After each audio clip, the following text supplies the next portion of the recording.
ઓમ નમઃ શિવાય.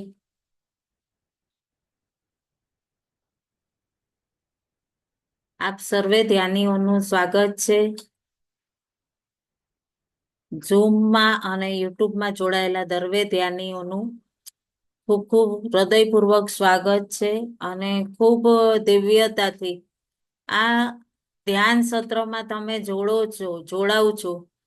આ પોતાના અંતસના એ જ પ્રભાવથી કનેક્ટ થવા માટે અને આ વિધિ દ્વારા આપણને એ આનંદ અને એ શાંતિ મળે છે કે ઉત્સુકતાથી આપણે પોતે અહીંયા પહોંચી જઈએ છીએ અને આ પથમાં ચાલવા માટે એકદમ તત્પર અને બ્રહ્માંડની શક્તિ આપણી સાથે કનેક્ટ થઈ જાય એના માટે.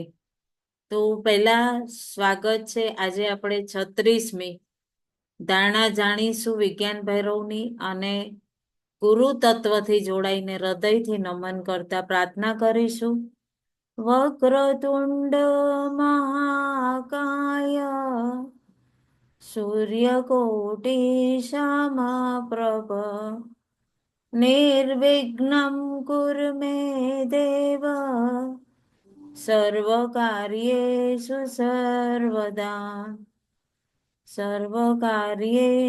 સર્વદા. ઓમ શાંતિ શાંતિ શાંતિ. ઓમ નમઃ શિવાય. આપ સૌમાં વસતા શિવ શિવા અને ગુરુ તત્વને મારા કોટી કોટી વંદન. જ્યારે આપણે ગુરુ તત્વને નમન કરીએ એટલે આપણી જે પૂર્ણ કનેક્ટિવિટી છે એ પૂર્ણ થવા માંડે અને ત્યારે આપણે ધારણ કરવા માંડીએ જે આપણે આત્મબોધ સાથે પૂર્ણ સ્વરૂપથી ગુરુ તત્વથી કનેક્ટ હોઈએ અને આંખ બંધ કરી અને જ્યારે આપણે પૂર્ણ બ્રહ્માંડની ઉર્જા, એક દિવ્ય ઉર્જા જે આપણી સાથે સહાયક થઈને આ પથ પર લઈ જવા માટે રેડી હોય છે. જેટલી આપણી અંદર એક સમર્પણ ભાવ હોય તો જ આપણે આ દિવ્યતાથી કનેક્ટ થઈ શકીએ અને પૂર્ણ રૂપ એકદમ પોતે આ ધારણાથી કનેક્ટ થવા માંડે. ખૂબ ભાવથી જ્યારે પણ આપણે કહીએ છે ને કે ગુરુ તત્વથી જોડાઈએ તો એક સમર્પિત કે મારા ગુરુ છે એ મને પૂર્ણ રૂપે સહાયક છે, પૂર્ણ રૂપે મને સહાય કરશે. મને ક્યાંય કે ને તો ક્યાંય મને એમ કહેવાય કે ડૂબવા નહીં દે, ગુરુ મારો હાથ ચાલી લેશે. અને બહુ જ ઉત્સુકતા હોય આપણને કે આ ધારણા જાણવા માટે અને એટલો અનુભવ થાય છે. એક સામાન્ય જે દેહ છે એ સામાન્ય વ્યક્તિ કે મારું આ ન થયું, મારું આ રહી ગયું, મારું આ કામ અધૂરું રહી ગયું, અહીંયા કોઈ વ્યક્તિ માટે ઇરિટેશન રહી ગયું, કોઈ કંઈક ઈચ્છાઓ અધૂરી રહી ગઈ, ઘર બનાવવું હતું, બાળકોને ઉછેર કરવો તો, લગ્ન કરવાતા, આગળ વધવાનો સ્વભાવ, વેપાર કરતા હતા તો વેપારમાં મારે આનાથી આગળ, કોઈ પણ જે આત્મા, જે સ્ત્રી પુરુષ, એ આત્મા તરત 13 દિવસની અંદર જન્મ લઈ લે. ઉત્કૃષ્ટ અને નિર્કષ્ટ આત્મા હોય. નિર્કષ્ટ જે આત્મા હોય એ તો કેવું હોય કે કોને ખબર કે કોનો વિનાશ કરી દઉં. નિર્કષ્ટ આત્મા એ બહુ ઓછી હોય છે જે આવા ભાવના હોય. કહેવાય ને કે બીજાનું અનિષ્ટ કરવું, આતંકવાદીઓ, એ નિકૃષ્ટ આત્મા એ રહી જાય છે. એનું કોઈ પણ માતા પિતા પણ આહ્વાન નથી કરતા, કોઈ પણ. તો સામાન્ય જોવા જઈએ તો ઘણી એવી આત્માઓ છે જે છોડીને જતી રહે છે સંસાર. આહ્વાન કોણ કરતું હોય કે મારા વંશને ચલાવી દે, કે મારા સંતાન, હું ડોક્ટર ન બની શકી તો એ લોકો ડોક્ટર બને, મારું નામ થઈ જાય સંસારમાં. ઉત્કૃષ્ટ આત્મા શું હોય? તો જે મારી ગર્ભથી એવું સંતાન જન્મ લે કે આ સંસારમાં એટલી દિવ્યતા છે, એ દિવ્યતાથી પોતાનું આત્માનો ઉદ્ધાર કરે. ડોક્ટર બને એ ઘણા ડોક્ટર જોવો ભૌતિક ઈલાજ જે કરે આપણો, પણ છતાં આપણે એને જોઈએ ને તો અડધું દુઃખ દર્દ તો ગાયબ થઈ જાય. એની ફીસ લેશે પણ એ એક સ્માઇલ કરશે ને તો આપણે અડધો તાવ મટી ગયો. એ કેટલું દિવ્યતાથી અને એ કેટલું ભૌતિક આંતરિક બધી રીતે ઈ એકદમ નિશ્ચલ હોય. કોઈ કલાકાર બને છે કે આપણે કોઈક એક્ટર્સની ફિલ્મ જોશું તો એમ થશે કે હા આપણને કંઈક નવું શીખવા મળ્યું. આ રીતે શું છે કે આ આપણી અંદર જ્યારે પરિવર્તન આવે તો અંદરનો ભાવ કઈ રીતની વિચાર છે, કઈ ઉત્કૃષ્ટ આત્મા છીએ આપણે, જેટલું આપણે પોતાની અંદર આ પ્રભાવ પાડી શકશું અને જન્મ લેશું અને ઉત્કૃષ્ટ ભાવ હોય તો આપણને ક્યારે પણ કોઈ સિદ્ધને ત્યાં જશું, ગર્ભ જ્યારે બીજે જન્મ લેશું મૃત્યુ પામીને, તો ગયા જન્મનું અકારણ આપણે કંઈક છોડી દીધું છે, તો પાછળની વસ્તુથી આપણે મુક્ત થઈ શકશું આગલા જન્મની. તો આ ધારાઓ બધી છે ને એ પણ આ જ રીતની છે. આજની જે આપણી 36મી ધારણા, અત્યારે એક ગર્ભ સંસ્કારનું સેશન ચાલતું હતું એટલે એના ઉપરથી મને એમ લાગ્યું કે આ ટોપિક તમારા લોકોની સાથે પણ શેર કરવો જોઈએ, તો એ થોડુંક શેર કર્યું. આજે 112 પ્રવૃત્તિ બતાવી છે શિવસૂત્રની. કોઈ વ્યક્તિ કેવું છે કે સાંભળીને ધ્યાન લગાવે, કોઈ વ્યક્તિ ધ્યાનથી, કોઈ સંગીત સાંભળીને, કોઈ કહેવાય ને કે ભક્તિ કરીને, ભજન કરીને, કોઈ પેન્ટિંગ કરીને, બધાની દરેક વ્યક્તિઓને કોઈકને એમ થાય ને કે હું આ તીર્થ જઈ આવું. રસ્તા તો બધા અલગ અલગ છે, પરંતુ આત્મબોધ પામવું જોઈએ. મંજિલ શું છે? એક જ, આત્મબોધ. અલગ અલગ કેટલા લોકો છે, એક્ટ્રેસ લોકો છે, એ લોકો એક્ટિંગ કરીને કે એકદમ એની અંદર જ ઓતપ્રોત હોય, અને આપણે કેવું કહીએ કે અરે આ એક્ટ્રેસ તો આવું નેગેટિવ રોલ કરતું હોય તો આપણને કેવું એમ લાગે આ નેગેટિવ જ હશે, બરાબર ને? જુઓ, સબરીને શું હતું કે આત્મબોધ શું હતું કે એને ફક્ત રાહ જોઈ વૃદ્ધાવસ્થા સુધી, એ જ એની ઝોપડીમાં રહીને ઝાડુ વાળવું, એ જ પ્રભુની રાહ જોવી, આમ જઈને રોજ રાહ જોવી કે પ્રભુ આવે છે કે નહીં, રામ આવે છે કે નહીં, હર પલ એ રામને પામવા માંગ. રામ એટલે કોઈ એક કહેવાય ને કે મૂર્તિ નહીં, પ્રતિમા નહીં કે આપણે વિચારીએ કે એ ભગવાન રામ છે, અયોધ્યાના રાજા દશરથના પુત્ર છે. એક રામ એ છે કે જે આપણી અનંત આત્મા, એ દિવ્યતા, એનું નામ રામ છે. એ જ આત્મા આપણે આપણો અંશ, પણ આપણે એમનો જ અંશ છીએ. તો આજની જે આપણી 36 વિધિ શું કીધું છે? કિસી વિષય કો દેખો फिर धीरे धीरे उससे अपनी दृष्टि हटा लो, फिर धीरे धीरे उससे अपने विचार हटा लो. પેલા તો જુઓ કે શું કીધું? પેલા દ્રષ્ટિ સ્થિર કરો, પછી દ્રષ્ટિ હટાવી લ્યો, અને પછી પાછા વિચાર કરો. અત્યાર સુધી આપણે શું જોયું કે કોઈ વ્યક્તિને જોઈએ, મળીએ છીએ તો પહેલી જ વાર મળતા હોય એવી રીતે, આકાશમાં જોવો તો એમાં જોઈને લઈ, કૂવાને જોવો, વાટકીને જોવો, એક ભાઈએ આજે જ ફોન કરીને પૂછ્યું તું મને, તો મારે એમ કે જાણવું છે વાટકીને જોઈને હું શું કરી લઈશ. મેં કીધું એટલે દરેકની અંતસ્ત સાથે જોડાવાની અલગ અલગ પ્રવૃત્તિ હોય છે. દરેક આત્માના અલગ ગુણ હોય છે. તો ઘણા જણા શું કે ભક્તિ કરે પાઠ કરીને, ઘણા જણાને કેવું કીધું હોય કે માળા કરો, તો એને એક જ મંત્ર જાપ કે આટલી માળા કરી, 16 માળા કરી, 20 માળા કરી એટલે પૂરું થઈ ગયું મારું. ધ્યાનમાં બેસે ઘણા જણા તો કહેશે કે હું 3 કલાક ધ્યાન કરીશ, પછી 3 કલાક ધ્યાનમાં બેઠા પછી પૂરું. એકાગ્ર થઈને પછી એલાર્મ લગાવ્યું હોય, 3 કલાક થઈ ગયું, પછી બીજે દિવસે કોકે કીધું કે આ નહીં, આ ધ્યાન નતું કીધું, તારે તો ઓલું ધ્યાન કરવાનું હતું. પછી પાછા બીજે દિવસે 3 કલાક એ બીજી મ્યુઝિક લગાવીને બેઠા, અને પછી પોતાના અંતરમાં દબાયેલા વિચાર હોય, ઈ વિચારમાં ક્યાં ક્યાં પહોંચી આવ્યા, તો કલકત્તા, દિલ્હી, મુંબઈ બધે પહોંચી આવ્યા.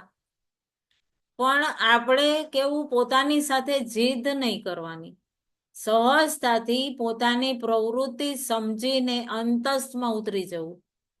અને ઈ ધારા અચાનક એટલી શૂન્યતામાં લઈ જશે આપણને કે જ્યાં તમે હેરાન થઈ જશો કે હકીકત આ હું ઈ જ હતી.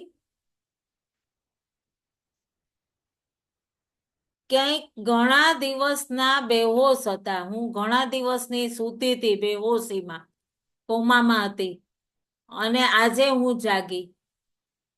એ ધ્યાનમાંથી તમે જ્યારે જાગશો ને, જ્યારે એ અંતસ્થમાં કનેક્ટ થઈને પછી તમને લાગશે કે હું તો આજે જાગી છું, આટલા જન્મોથી બેહોશ હતી.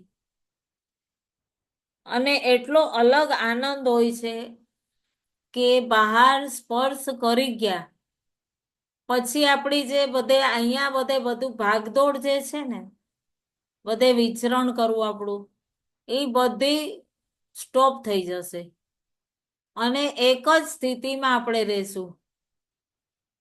અને સુખ શું, તો એ જ સુખ જે આપણે ધ્યાનસ્થ સ્થિતિમાં મળ્યું હતું. એક આપણી અંદર એક છે ને કે સ્ટેબિલિટી આવી જશે, ઠેરાવ. અને કેવું કહેશે અમારા ગુરુ કે ને, હર હાલ મેં ખુશી. કારણ ખબર પડી જાય છે કે મારું સ્તોત્ર તો મારી અંદર જ છે ને હું ક્યાં બહાર ખુશી ગોતવા ભટકતી હતી. તો હું જેટલું આ સ્તોત્રને ચાહું એ દ્રષ્ટિકોણથી એની અંદર પોતાનું ઈ ઝરણું હજી ડીપ ડીપ વહાવી શકું. આમાં 3 સ્થિતિ બતાવી છે. શું કીધું કે કોઈ ફૂલને જોઈ લ્યો, જોવાનું ફક્ત એટલે જોવાનું, વિચાર ન કરવું કે આ ફૂલ છે, એનો કયો કલર છે, એનું નામ શું છે, કેટલી પાખડી છે, એ નહીં. યાદ રાખવાનું આપણે કે ફક્ત આપણે જોવું, પોતાની સામે એકવાર ફૂલ જોવું. જો અથવા કોઈ આપણે ભગવાન લાલાની મૂર્તિ આપણે બાલકૃષ્ણ ભગવાનની મૂર્તિ જ લ્યો, એની અંદર અંતસ્થમાં ઉતારી લ્યો, જે પણ આપણે પોતાને જે વિચારવું હોય, રામ હોય, કૃષ્ણ હોય, મહારાણી હોય, કોઈ પણ, ચાહે ભોળાનાથ હોય, શિવ હોય, આમાં ફક્ત પોતાની અંતરમાં ઉતરવા માટેની વાત, કોઈ ધર્મ સાથે કે કોઈ પર્ટિક્યુલર ભગવાન સાથે કે કોઈ વસ્તુ સાથે નહીં, ફક્ત વિચારવાનું છે. વિચારવાનું છે ફક્ત. અને એની અંદર આપણે વિચારીએ કે આપણે જો ફૂલ જોઈએ છે તો આપણે નિશ્ચિત કરી દીધું, ફૂલ તો આપણે છોડી દીધું, પછી કંઈક મનમાં બીજું ચાલવા માંડ્યું, અરે પછી પાછું યાદ આવ્યું હું તો ફૂલ જોતી હતી, અને ક્યાં કઈ વાત યાદ આવી ગઈ ને ક્યાં ચડી ગઈ. થાય ને એવું ઘણી વાર, કંઈક કામ કરતા હોય ને, અરે હું તો આ કરતી હતી અને પાછી ઓલાના ઘરે ગઈ હતી અને એણે મારી સાથે આમ કર્યું હતું, એ વાત ક્યાંથી અત્યારે યાદ આવી ગઈ? અને મને અચાનક આ હું ક્યાં વેમાં વહી ગઈ? કેટલી બધી વસ્તુથી પછી એની અંદરથી એણે 5 વર્ષ પહેલા શું કર્યું હતું, પછી એની પહેલા એને એના મમ્મીએ શું કર્યું હતું, એ પરિવારે શું કર્યું હતું, ત્યાં સુધી પહોંચી જઈએ, જળ સુધી. પણ અગર જો ફૂલને જોશો તો ફક્ત ધીરે ધીરે ફૂલને જ જોશો. ઉદાહરણ આપે છે, જેને જે ભાવ આવે મનમાં, પછી એની ઉપરથી વિચાર હટાવી દેવો. પહેલા એક વસ્તુને જોવું, લગાતાર અનુભવ કરવો બંધ આંખોથી. પહેલા આપણે સામે જોવું, આંખ ખુલ્લીમાં, પછી આંખ બંધમાં પ્રતિબિંબ થવા માંડ્યું, વિચાર હટી ગયું. પછી ધીરે ધીરે ધીરે ધીરે એની અંદરથી પ્રતિબિંબમાં વિચાર હટી ગયો અને આપણે કહીએ ને, જે દીવાની સામે બેસીએ અને દીવાની ઉપર આપણે ત્રાટક ધ્યાન કર્યું છે કોઈ, ત્રાટક વિધિ, તો પલક પણ ન ઝબકવી. આજકાલ ગેમ પણ એવી આવી છે, 1 મિનિટમાં મીણબત્તીની સામે તમે કેટલી વાર એકીટસે જોઈ શકો છો. અને ત્યાં આગળ સ્થિર થઈ જાઓ. મન શું છે, એને ગતિ જોઈએ. ક્યારેક કરી જોજો, એલાર્મ લગાવી અને સામે તમારે કોઈ કાઉન્ટ કરતું હોય, પલક ન ઝબકે એમ મીણબત્તી લગાવી જોજો, કેટલી મિનિટ સુધી રહી શકો છો. હું આટલી મિનિટ રહી શકું છું, 7 મિનિટ, બિલકુલ એકીટસે, એની પણ ઉપર થઈ જાય છે. વચ્ચે હમણાં અમારે એક શિબિર હતી, એમાં હું મતલબ લેવલ 1 પર હતી. કોક દિવસ અભ્યાસ કરીને જોવો, થોડાક દિવસ તમે જોવો, તમને જોવો અને પછી જોતા જોતા જોતા જોતા ધ્યાનમાં ખોવાઈ જાવ. પલક બી નહીં ઝબકે, ખબર જ નહીં પડે. કોઈ વિચાર એટલે કોઈ વિચાર નહીં, તમે સ્થિર થઈ જશો. આંખ છે ને એ સ્થિર થઈ જશે, કીકી મન ભરાઈ જશે. કારણ મનને ગતિ નહીં મળે. મન કેવું છે, એ ચંચલ છે, પણ એને તમે ઈ કેન્દ્ર ઉપર લગાવી દીધું, પછી એને ઈ સ્ટેબિલિટી મળી ગઈ કે અરે અહીંયા કાંઈ નથી મળવાનું, બેસી રહ્યો ચૂપચાપ, તો એ પલક નહીં ઝપકે. પછી એની ઉપર બી આવી જશે ટાઈમ. ધ્યાન ક્યારે જશે કે જ્યારે કોઈક તમને આ કાન કર્ણેન્દ્રિયથી કંઈક બીજો અવાજ થયો, કંઈક બીજી અવાજ થઈ, કોઈક વાતચીત થઈ, ત્યાં તમારું ધ્યાન તૂટી શકે, ત્યાં પલક ઝબકી શકે. તો આમાં શું થાય કે મનની ગતિ સ્ટેબલ થઈ જશે અને વિચાર બચશે નહીં, ફક્ત ફૂલ રહેશે. અને હળવેથી તમે જે વસ્તુને જોવો છો એ ગતિ કરવાનું મને બંધ કરી દીધું, તો ધીરે ધીરે તમારી આંખોથી એ વસ્તુ પણ ઓચલ થઈ જાય. અને તમે જ્યાં અલગ કર્યું ત્યાં એક શૂન્યતા આવી ગઈ. જ્યાં તમે આંખ બંધ કરો છો ત્યાં એ જ છબી તમને અંદર દેખાશે. સહજ છે, ખાલી એને ત્રાટકના ભાવમાં એટલું ડીપમાં જોવો કે તમે એની અંદર વિલીન, પ્રતિબિંબ થઈને બહાર, જ્યારે છબી વિલીન થઈ ગઈ, તમે એકાકી થઈ જશો, પોતાની અંદર એકાકી થઈ જશો. અને ઘણી વાર સુધી છે ને તમે બીજા કોઈને જોઈ જ નહીં શકો. આંખ બંધ કરીને જોશો તો એ જ કોઈક સ્વરૂપને જોતા હતા, તો આંખ બંધ કરીને પણ તમને એ સ્વરૂપ દેખાશે. પછી ધીરે ધીરે ધીરે ધીરે ધીરે વિચાર હટી ગયા, દ્રષ્ટિ હટી ગઈ, એટલે અંદર એ છબીને તમે, જે સ્વરૂપને તમે જોડાયા છો જેનાથી, ત્યાંથી પણ મનને હટાવી લ્યો. અને પૂરું અંતરમાં બી જે આપણે છબીને આપણે કહેવાય ને કે કેન્દ્રિતમાં ધ્યાનમાં એમ નક્કી કર્યું હતું, આ આપણે છબી જોઈ છે. તો આમાં આપણી શું હેલ્પ કરી આ ધારણાએ, કે પેલા તો આપણને બહાર એકાગ્ર થવું શીખવાડ્યું, પછી પોતાની ગતિ રોકી, પછી અંદર પ્રતિબિંબ થયું, એટલે મનની ગતિ રોકાઈ ગઈ, આંખ પણ બંધ થઈ ગઈ, અને એ ચિત્ર અંદર પણ દેખાઈ ગયું. એટલે બંને તરફથી ગતિ રોકાઈ ગઈ, અને એકાગ્રતા માટે આ બહુ સરસ ધારણા છે.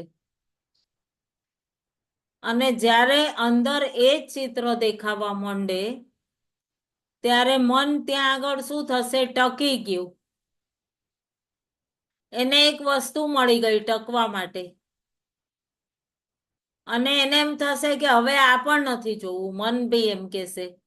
અને ત્યાંથી તમે એટલા ડીપ એટલા ડીપ એટલા ડીપ વયા જશો અંતરમાં, અને પોતાના અંતસ્થમાં સ્થિર થઈ ગયા, તો તમારી અંતસ્થમાં એ સ્થિતિ આવશે કે એ સ્થિતિને પણ તમે હટાવી દીધી, અને એ શૂન્યતા એ દિવ્યતાથી તમે જોડાઈ ગયા. પણ વિષય આમાં રોજ શું છે, એક જ. ચાહે તમે દિવાલ ઉપર એક બિંદુ બનાવી દો, કંઈક ઓમકાર લખી દો, કઈ ભગવાનનું સ્વરૂપ ફોટો લગાવી દો, કે મૂર્તિ તમારી સમક્ષ રાખો, પણ ફક્ત એક જ વસ્તુ, એક જ વિષયને હરરોજ કરવું, એક જ વસ્તુ. પછી ધીરે ધીરે અને સહજથી તમે જોશો ને કે ક્યાં તો એક કામ કરવાનું, મંદિરમાં વયા જઈને એકવાર કરજો પ્રયોગ, પોતાના ઘરમાં નહીં તો ઘરના મંદિર સામે બેસી જજો, અને જોજો એ સ્વરૂપને, ભગવાનના સ્વરૂપને કેટલું દિવ્યતાથી તમે જોજો, નિહાળો એકદમ, જોતા જાઓ એટલું. કૃષ્ણ ભગવાનને જ લઈ લ્યો, બાલ ગોપાલને, તો આપણે કેવો સરસ શણગાર કર્યો છે, પછી વાંસળી હાથમાં આપી છે, કુંડલ લગાવ્યા છે, નેણ લગાવ્યા છે, એક એક વસ્તુને તમે જોવો, તમે શું શું શણગાર કરો છો, ધીરે ધીરે એની અંદર તમે જાઓ. પછી જુઓ કેવી રીતે તમે, લાલો કેવો મંદ મંદ પોતાના અધરો ઉપર મુસ્કુરાઈ રહ્યો છે, કે આવી આજે આજે નવરી પડી. પછી ધીરે ધીરે એની આંખોને નિહાળો છો, તમારી દ્રષ્ટિ ફક્ત હવે એમના નેત્રો પર અટકી ગઈ. પછી તમે એના સ્વરૂપમાં એટલા ખોવાઈ જશો, કેમ કે તમારી આંખને કોઈ ગતિ જ નથી મળતી, તમારા ચિત્તમાં કોઈ વિચાર નથી, અને એવો વિચાર કરતા કરતા કરતા કરતા તમે એક કહેવાય ને કે પોતાના ચિત્ત, પોતાની આંખ, એ ગતિ પણ પ્રતિબિંબ થઈ જશે, પોતાની આંખમાં એ પ્રતિબિંબ થઈ જશે. એ પ્રતિબિંબ થઈ ગયું એટલે આંખો બંધ કરી હોય, પછી અંતરની અંદર એ મૂર્તિને તમે નિહાળો છો, એકાગ્ર થઈ ગયા, અને પછી તમારા મનની ઓલી બાજુ જોશો, ત્યાં તમે એકદમ પોતાની ભીતર એ સાફ સાફ તમને અંકિત થઈ જશે છબી, અને તમે જોશો કે બાપરે, આટલી સરસ લાલાની મૂર્તિ મારી અંદર સુધી સમાઈ ગઈ છે. અને નિરંતર એની અંદર ઓર અંદર, પછી છબીને પણ ભૂલી ગયા, અને પોતાના મન ઉપર જે બોજ હતો એ પણ બધો ઉતરી ગયો, અને ધીરે ધીરે ધીરે ધીરે ત્યાં પોતાની અંદર એક સમગ્ર એકાંત અને એક ડીપ શૂન્યતામાં તમે લીન થઈ ગયા.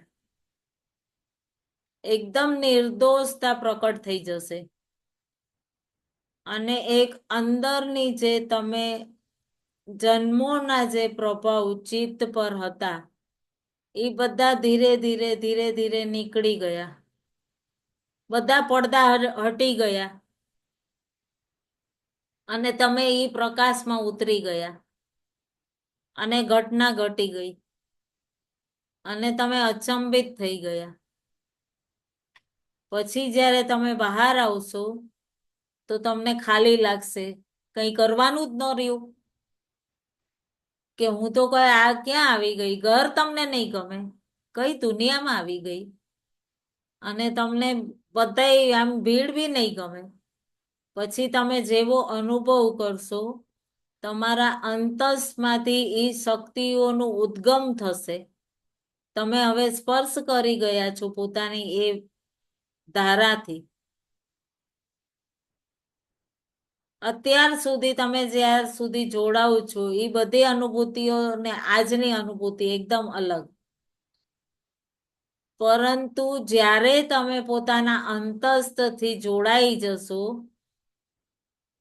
ત્યારે બધી જ અલૌકિક શક્તિ તમને સ્પર્શ કરશે